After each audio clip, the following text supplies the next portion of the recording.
this was supposed to be ultra light.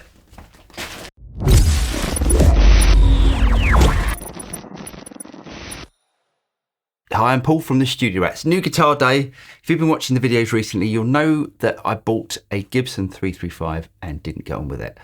So I'm trying something a bit different. I've sent back the 335 and I managed to find one of these used. So first of all, let's open up the box, see what it is, and we'll see if I get on with it. So, what have I got? Show you guys first. Now, as I said, I got this used and it was quite a bit cheaper than the 335 that I got. Oh, ugh.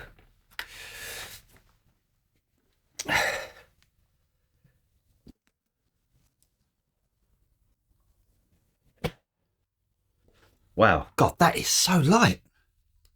So this is a PRS 594 Hollowbody II.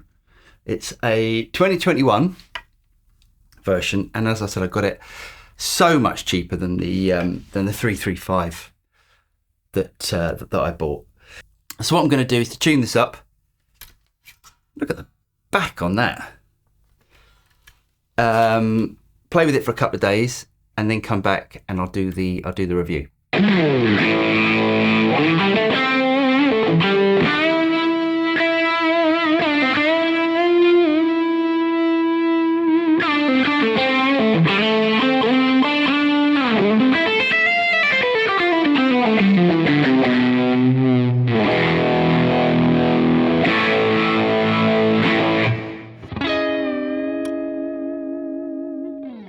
So I'm back after a couple of days and this guitar is absolutely fantastic. Now I can't remember if I explained it in the unboxing part of this video because it was a few days ago, but I'll explain why I got this. So recently I bought a Gibson 335, it was a Murphy Lab, it was a demo model, slightly cheaper, and I managed to get it from a local music shop.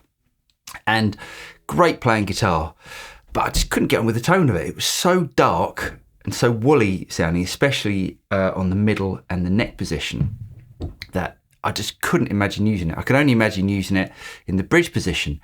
And it seems a bit of a false economy to spend that sort of money for a guitar that looks and plays fantastic, but doesn't really suit the way that you play.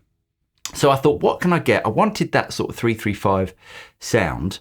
And I thought, what can I get that's going to be like that, but might be a little bit more suited to the way that I play and the sort of sounds that I like. So I thought, why not try a PRS Hollowbody? And I tried one some time ago in a writing camp that I was involved in, and I really liked it.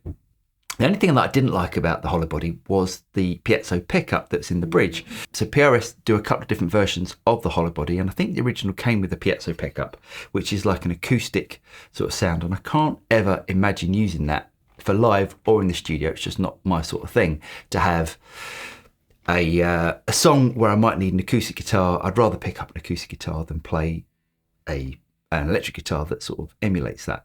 And then they do a model without the piezo pickup, and I like the idea of that. And then I found out that they do a 594, which is like their Gibson Les Paul sort of style guitar, as a full Hollowbody. Now this is different to a 335. The 335 has a center block that runs all the way throughout the guitar, and that center block does create quite a bit of weight. A normal 335 can weigh anything from, if you get a really light one, it can be sort of 7.5 pounds, and it can go up to about 10 pounds, which I think is far too heavy for a guitar. And I tend to find the lighter guitars resonate a bit more. I don't know why, maybe it's a lack of moisture that's in the wood.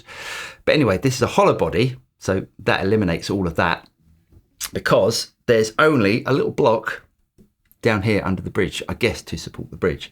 And it weighs under 6 pounds. It is incredibly light and it's incredibly resonant.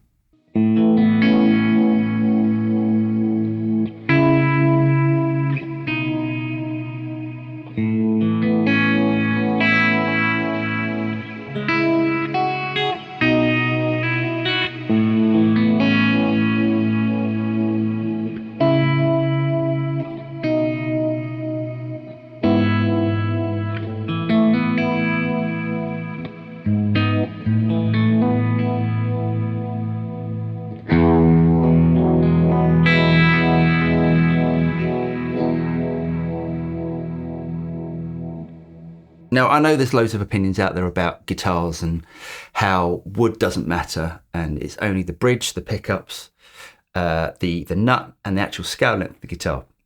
Now, if anything actually proves that is wrong, it's a hollow body guitar, because it sounds completely different to a solid body guitar. You get much more of acoustic sort of tone out of it.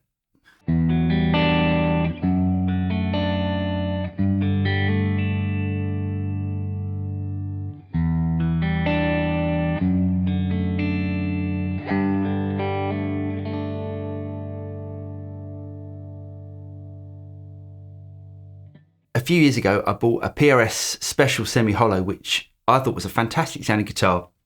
Basically had humbucker in the bridge and two of their narrow fields, one in the neck and one in the middle. Now, the only reason why I didn't get on with that guitar was because of that middle pickup. Because of the carve on the PRS body, where the middle pickup sat, I found it was in the wrong place for where I picked. Now, that's definitely fault of the user, not of the guitar, but it was a little bit awkward and I kept clunking on that middle pickup. But the bridge pickup was one of these 5815 LT, one of the low turn pickups.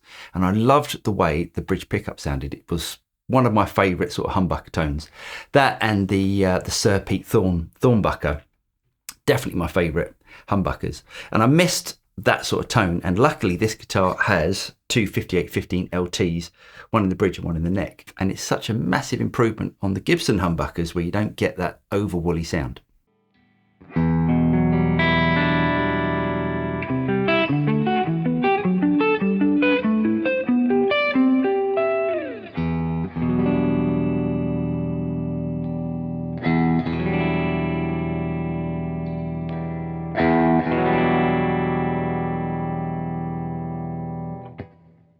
Now, not only that, but you've got PRS's type of coil tapping that they do to their pickups, where they include some extra winds from the other side of the pickup. And you get much more, instead of sort of cutting the output and it sounding really thin and hollow, PRS do a really good job of their coil taps.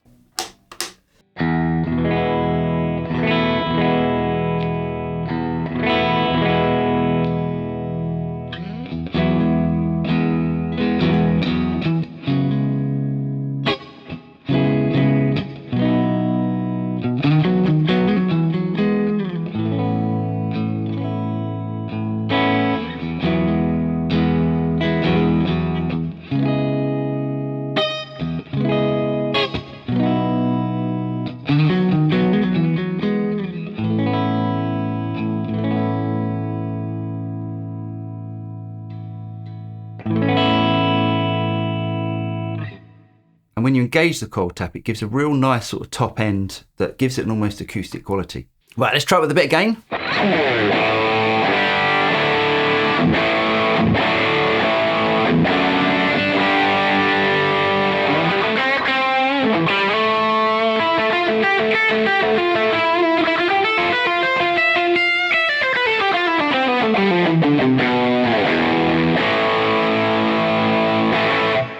So you get tons of clarity.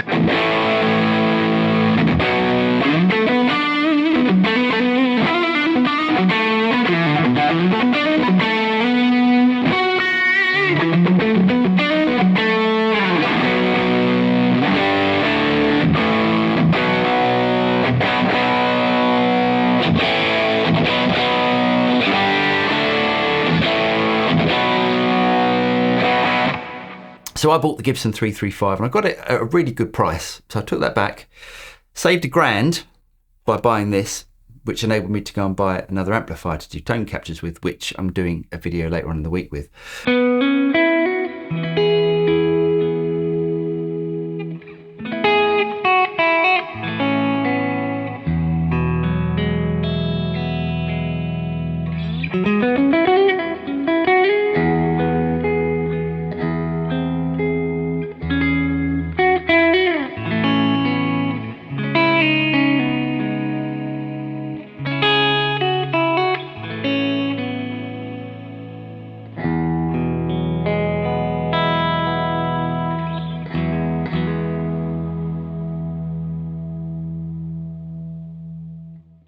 Now, there is a difference between a PRS Hollowbody and a Gibson. The Gibsons are laminate top, so it's 3 pieces of wood that's pressed together, glued together, and then shaped to the shape of the 335, while the PRS Hollowbodies are 2 solid bits of maple that are carved out in the actual shape and then put on, I think this is mahogany.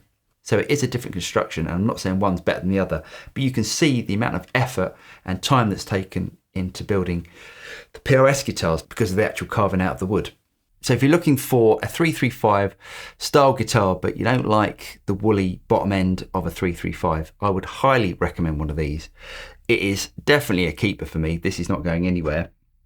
And I've got to say, it's one of the easiest guitars that I've ever had to play. It just feels like butter, which all PRSs do. And that's the great thing about PRS, and I've said this before, is when you buy a PRS, you don't really even have to go into a shop and try them out because they're so consistent. And loads of people say that because of that, they lack character. But I can tell you, you can just go and buy one off of eBay or off of a shop, and it will be as good as buying the next PRS, because PRS don't have that inconsistency issue that companies like Fender and Gibson have. Anyway, I really hope you guys got something out of this video. If you did get something out of it, don't forget to like and subscribe, click on the bell button, and you'll be notified of any future video that comes out from the Studio Rat. So I'm Paul, and I'll see you next time. Cheers.